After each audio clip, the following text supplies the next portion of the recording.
পশ্চিমবঙ্গ রাজ্য সিআইডির সদর দপ্তর ভবানী ভবনে এমপি আনার হত্যার অন্যতম অভিযুক্ত জিহাদ হাওলাদারকে প্রায় ৩ ঘন্টা জিজ্ঞাসাবাদ করেন গোয়েন্দা প্রধান হারুন রশিদ। এ সময় সিআইডির ৩ জন শীর্ষ গোয়েন্দাও তার সঙ্গে ছিলেন। জিজ্ঞাসাবাদে বেশ কিছু তথ্য সামনে এসেছে বলে নিশ্চিত করেছেন ডিবি সূত্র।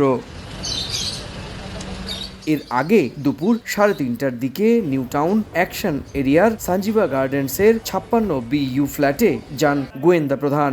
সেখানে প্রায় 2 ঘন্টা ধরে সম্ভাব্য খুনের জায়গা কিছু আলামত খতিয়ে দেখেন বলে জানা গেছে।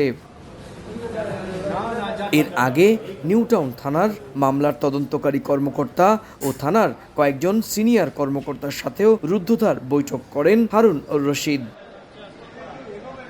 ঢাকা মহানগর গোয়েন্দা পুলিশের 3 সদস্যের প্রতিনিধি দলের নেতা হিসেবে এর আগে স্থানীয় সময় সকাল 10:30টায় কলকাতায় পৌঁছান হারুন। সাংবাদিকদের বলেন, আনার হত্যার মূল পরিকল্পনাকারী আখতারুজ্জামান শাহিনকে যুক্তরাষ্ট্র থেকে ফেরাতে প্রয়োজনে ইন্টারপোলের সহায়তাও নেওয়া হবে। নগদে 500 টাকা বা তার বেশি পেমেন্টে পেতে পারেন ঢাকায় জমিসহ 20 কোটি টাকার পুরস্কার।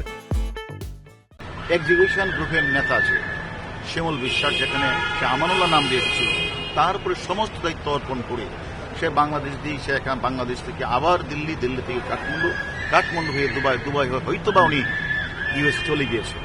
আমরা আমাদের বাংলাদেশের ঊর্ধ্বতন কর্তৃপক্ষের সাথে কথা বলেছি, তাকে ইন্টারপোলের মাধ্যমে কিভাবে কাজটি করা যায়, এবং আমরা এই বিষয়টা যেহেতু এখানে হত্যাকাণ্ডটি পশ্চিমবঙ্গের কলকাতায় ঘটেছে, আমরা কলকাতা পুলিশের সাথেও এই বিষয়ে ইন্টারপোলের সহায়তা আমরা একটা দিকে চাই, এটা আরো ভালো হবে।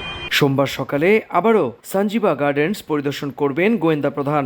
এরপর যেখানে কসাই জিহাদ আনারের মৃতদেহের খণ্ডাংশ ফেলেছিল বলে দাবি করেছিল সেই বাগজোলা খালে সম্ভাব্য জায়গাগুলো ঘুরে দেখবেন তিনি। এদিকে সিআইডির একটি সূত্রে জানা গেছে, কসাই জিহাদ বেশ কিছু চাঞ্চল্যকর তথ্য দিয়েছে। গোয়েন্দাদের একটি সূত্র বলছে, এমপি আনারের মাথা উদ্ধার হলেও সেটা যাতে কেউ চিনতে না পারে সেজন্য তার সাথে করা হয় ভয়াবহ নৃশংসতা।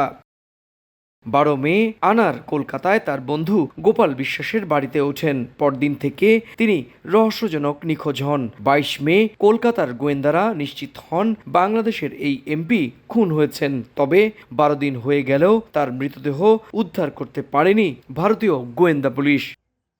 সুব্রত আচার্য, সময় সংবাদ, কলকাতা।